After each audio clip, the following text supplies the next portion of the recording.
In case you may or may not have heard the latest news involving Ed Buck, he has been sentenced to 30 years in prison for the crimes in which he committed. Now, I believe he was found guilty last year. I believe he's found guilty last year, and here we are a year later, and he's finally being sentenced. And he got 30 years. And at his age, I think it's pretty safe to say he's probably going to die in prison. Or we can only hope that he will. I had posted on Twitter that this is what the Academy should be talking about more. But yet again, I don't really see them talking about it. But they got all the time in the world to talk about some toxic masculinity. Silly Porter, I'm looking at you.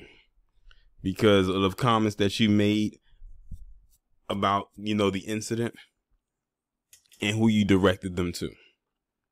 But a lot of other people in the Academy as well weren't that vocal about this, at least in the way that you think that they should be, considering that two people that, as far as we know, died while they were in the presence of Ed Buck and almost took out a third one.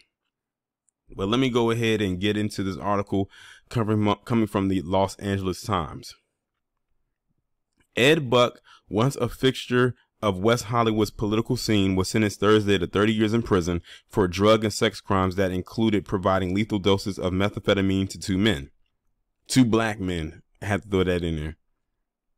To the outside world, Buck was a champion of causes such as fur bans and AIDS awareness, and a donor to the Democratic office holders.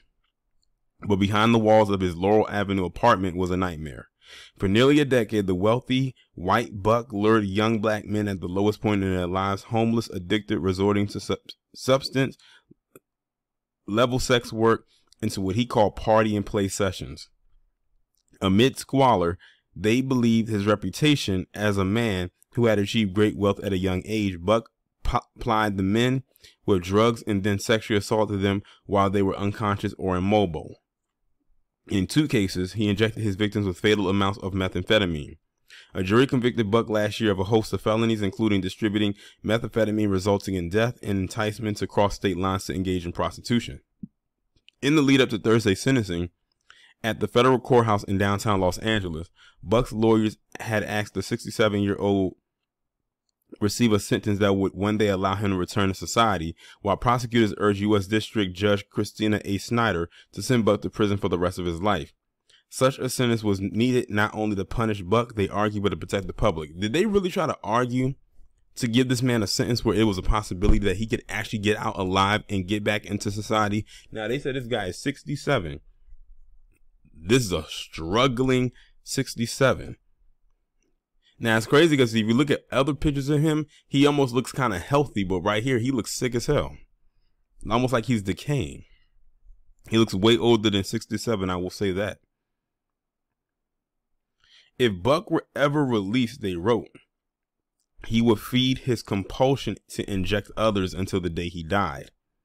On Thursday, Chelsea Norrell, an assistant U.S. attorney, reiterated the need to put Buck behind bars for good, telling Snyder 1 death is a tragedy, but 2 is a pattern.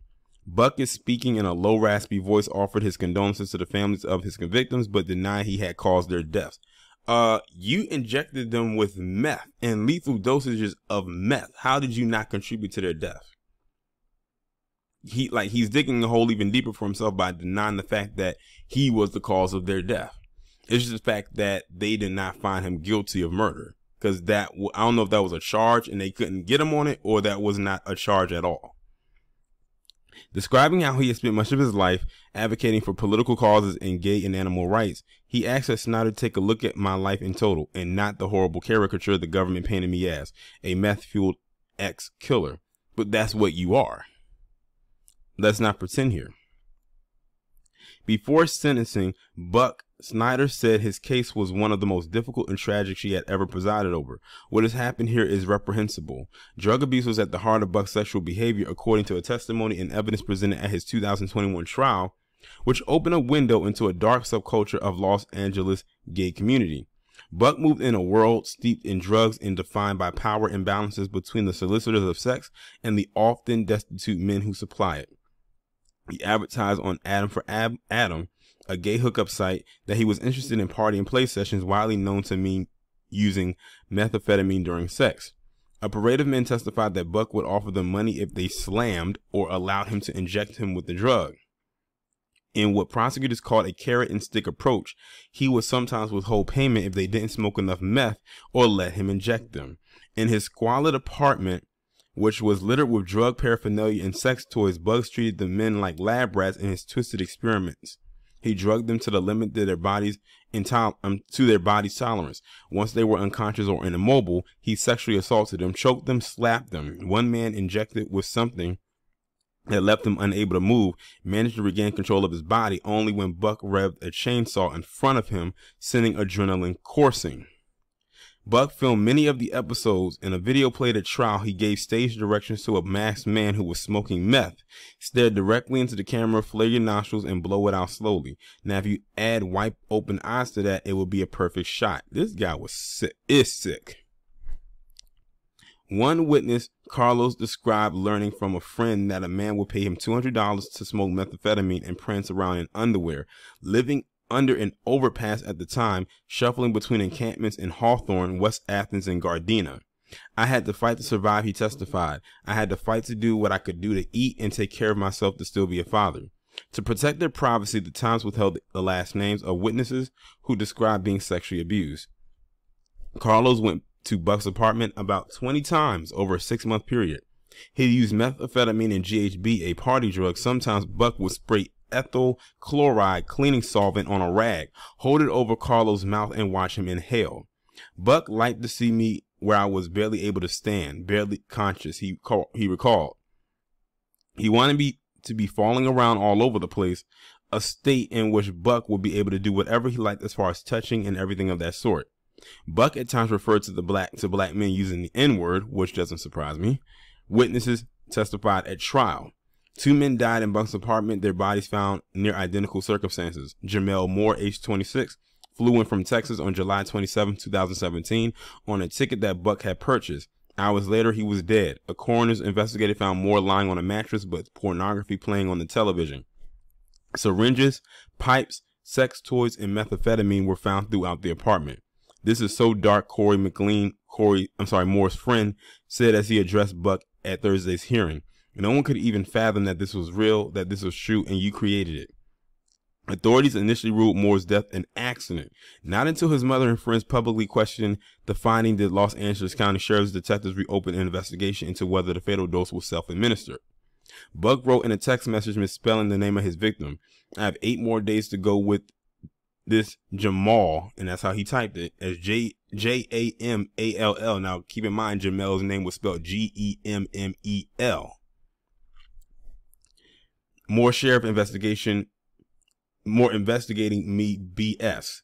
"On the 28th of this month, we will know what's going to happen and the muzzle comes off and I can speak." He sent the message to Timothy Dean. Dean, age 55, a former basketball player who worked as a fashion consultant at Saks Fifth Avenue, went to Buck's apartment on January 7, 2019. Within an hour, he had overdosed, Norrell wrote. Before calling 911, Buck wiped up Dean's vomit and blood and threw syringes and pipes out of a window. Authorities found Dean, like Moore, 2 years earlier, lying on a mattress in Buck's living room. 3 large mirrors were propped up against the walls. The bottom of Dean's feet were white, indicating he'd been dead for some time. It took the near death of another man for authorities to finally arrest Buck. In September 2019, Buck injected Dane Brown with 3 doses of methamphetamine. Brown managed to stagger out of Buck's apartment to a nearby gas station where he called 911. Doesn't that sound like Jeffrey Dahmer? But the only difference is the person who escaped from Jeffrey Dahmer ended up being sent back to him, in which Jeffrey Dahmer finished off the job. Buck was arrested a week later. Buck does not value human life beyond his own, Norrell wrote, urging Snyder, the judge, to send him to prison for the rest of his life. He used human beings as playthings, destroying their lives and merely to appease his own sexual gratifications. He has killed 2 people and nearly a third, torn apart families, created and amplified debilitating addictions among the most vulnerable population, and has done it all without an ounce of remorse. But Mark Worksman, Buck's lawyer asked Snyder to see his client increasingly risky and self-destructive behavior through the lens of the abuse he had suffered as a child and his spiraling drug addiction. Born in Steubenville, Ohio, Buck moved with his family with this. I'm not going to read that. Now they want to go into his backstory. I'm going to skip all of that.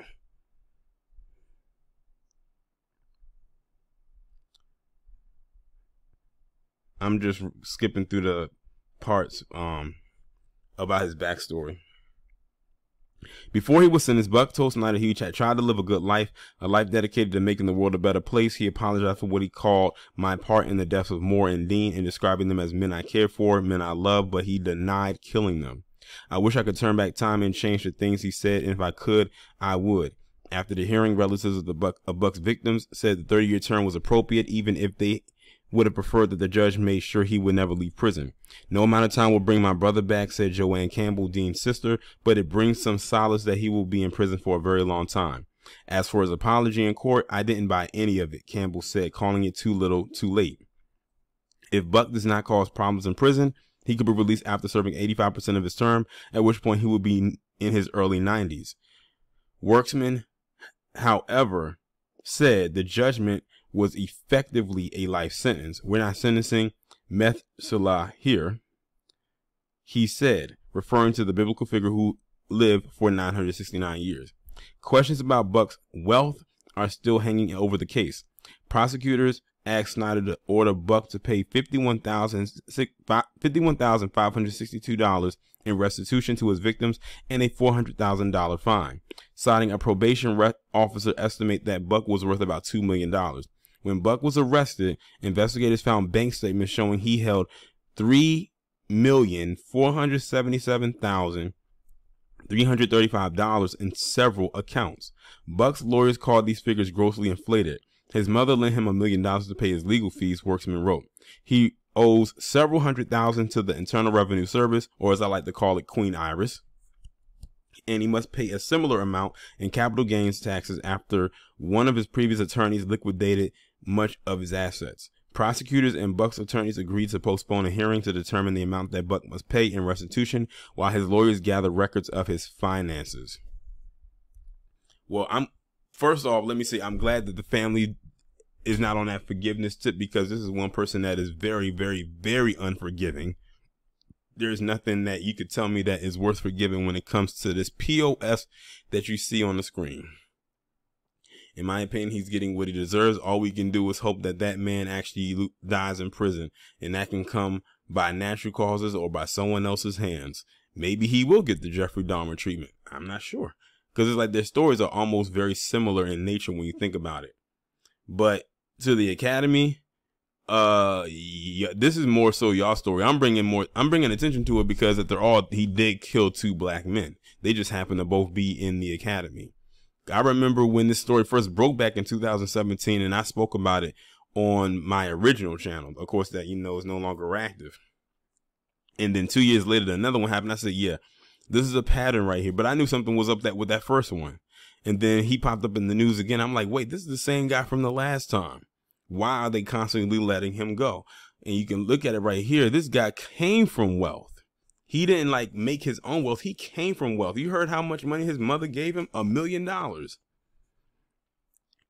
And then the ties he had, this guy was very well connected, which is why he was able to constantly get away with what he did. And thankfully, the third person that could have got was able to get away from him. Otherwise, Ed Buck would probably still be out taking more black men out of their misery.